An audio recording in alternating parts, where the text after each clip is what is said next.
Okay, so here we have the diagram of the church, but we're showing you where you will receive communion. So on the left side of the church in A, B, and H, you'll receive communion close to the door, and then you'll be exiting after receiving. And C and D, you'll be receiving in the back of the church, and E, F, and G to the right side of the door. Give an example of what that looks like. So, Father, where on this side of the church will people be receiving communion? Okay, so we will come over here, and probably in this vicinity, people from this section, the few people who will be able to sit in the choir loft, and the few people who will be able to sit in the three pews in front of the stained glass windows will all come here. Okay. Then they will exit immediately going out this door. We do have to remember coming up that we have to keep 6 feet of distance between yourself and the person in front of you, so we're not to be on top of them. The other spots, there will be 3 spots for communion. This is the first one here. Then when we come to the center section of the church, everyone in these 2 sections will come to the back of the church, right in front of the door going into the vestibule area, and the priest will be there distributing communion. Those individuals, when they leave, will have greater options because they can either go along the back of the church and go out the door in the back near the choir loft that leads to the parking lot.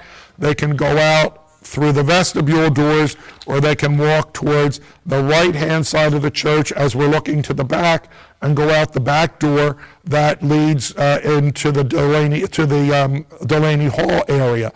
Everybody else will just have one door. I also remind you that for coming in, there will be only one entrance door, and that will be this door on the right-hand side of the altar where the St. Joseph statue and the Infant of Prague statue are. So that will be the only door coming in. You will have to purify your hands as you enter the church. The usher will lead you to your seat. And please be mindful that you may not be able to sit in the section or pew or area that you generally would sit in, because we have to have the proper social distancing, so the ushers will take you to a particular place. If we come over to this side of the church, the minister will be in this area, and the section against the wall, this section here in front of the confessional area, and then the one pew that is against the wall back there where we can have possibly 2 people sit, or single, or actually if there was 3 people could sit in there if they're all of one family. But you would come up, receive communion from the minister in this area, and then you would go out this door that goes onto the side leading to Delaney Hall over here as well. So I think that takes care of communion. So hopefully everybody will understand that, be able to look at the video, follow the direction of the ushers, and we will probably be reminding you of these things at least the first weekend for sure, maybe the second, maybe the third, but we're hoping people will pick this up pretty quickly. Okay, I got the diagram going on, with the video pointing to what we've already said. Okay. As Father says, you have to tell somebody how many times before they understand it? 3 times. So we're trying to let this be understood. That's good to go. Now, what about confession, Father? Okay, confessions. We're going to start confessions this coming Monday. So Monday, June the 1st, from 2 to 3:30. Wednesday, June the 3rd, from 2 to 3:30. Friday, June the 5th, from 2 to 3:30. Saturday, June the 6th, from 9 to 10:30. All of them will be taking place basically because of the need for social distancing, but also maintaining privacy in the master center. We'll be using 2 different classrooms. Both Father Martin and I will be hearing, and one will be at one end of the hall of the building in a classroom. The other will be in the other end of the building. So we will be in classrooms. We will be able to maintain privacy, which is important, and then also social distancing. My fear is normally we would be able to have confessions with just the 2 of us if we did them in the body of the church, but because we can't sit next to each other or close to a person and have to be 6 feet away, I'm afraid that somebody is going to be saying, Father, I've lied 14 times, and then whoever else might be in the church, let's say they're confessing to me, that Father Martin and the other penitent are also hearing what Mary or Joe is saying. And of course, we have to do 2 things. We absolutely have to maintain the privacy of the individual's confession, and also we have to maintain the social distancing. So it seems that it will be easier to do that in the Delaney Hall classroom. Plus, we have screens that we will put up. I think basically the option will be to go to confession behind the screen, again, to maintain social distancing and not to have to set up another chair and make sure that gets cleaned off and all that. So you'll be able to come in, and only one person is going to be able to come into the building at a time from either end. So, you're going to have to wait outside, whether it's in your car or on a nice day, you might just stand there and enjoy the fresh air or take a little bit of a walk up and down. And then when the person in front of you comes out, then you can go in. But again, because of social distancing and privacy, we want to maintain that way. So we are going to start confessions on those days, Monday, Wednesday, Friday, Masterson Center, 2 to 3:30, Saturday morning from after the morning Mass until 10:30. And as far as other sacraments go, for instance, baptisms, weddings, funerals, all the restrictions are still in place until further notice. So, for instance, for a baptism, there can only be less than 10 people. And of course, myself or whoever the minister of baptism is included in that 10 people. The baby's included in that 10 people. Mom and Pop are included in those 10 people. So all of a sudden, you're only having 5 family members who are able to attend.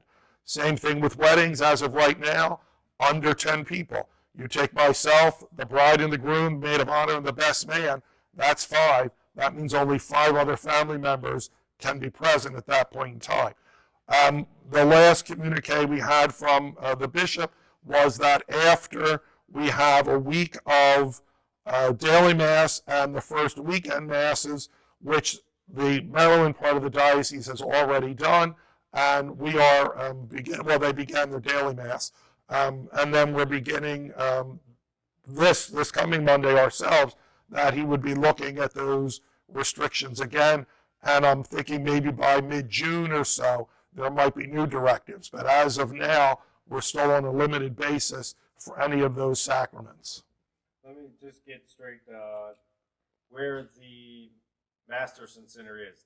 So if we're in the chapel right now, it's not the building beside of this building. Right, we have the church, then we have Delaney Hall, and then we have the Masterson Center, which is the building that does run this way on Garfield Parkway and is on the left-hand side of our parish office, which is the white building with the flagpole in front of it. And how you would enter would be from the 2 ends of Delaney Hall. Okay. So on the east side, there is an entranceway, and on the west side, there is an entrance as well. So there are doors there. Those doors will be propped open so that we don't have to have people touching them to get in and out. They will probably have to touch the door that comes, no, maybe they won't. The door that comes into the classroom, because if the people are outside, they won't be able to hear waiting. And since Father Martin and I are at opposite ends of the building, we want to not touch as many things as possible and try to keep, kind of a hands-free thing, because anything that winds up getting touched, we have to make sure it gets sanitized, which is difficult to do, as we all know. So I think that will be all right with keeping the door to the classroom open, with everybody waiting for their turn outside of the building, and Father and I at completely different ends of the building. There shouldn't be any problem with maintaining the privacy of the individual's confession. Okay, seems clear. And with that, though, maybe we should encourage people, do your best not to touch as many things you can while they're here, right? Definitely, sure, yes. In line, the church is having to clean itself Right, over and over and yes. Let me also point out something that I think is important, is this center section here has already been taped off to show where you can sit and where you can't sit. So wherever you see blue tape, that means that you are not able to sit there. So when you see a section of blue tape, these two pews are not able to be used because of social distancing. So don't kind of pick the tape up or break the tape and decide, oh, I want to sit in this pew, because you can't sit in this pew. That's why it's marked off. This is a pew where you're able to sit.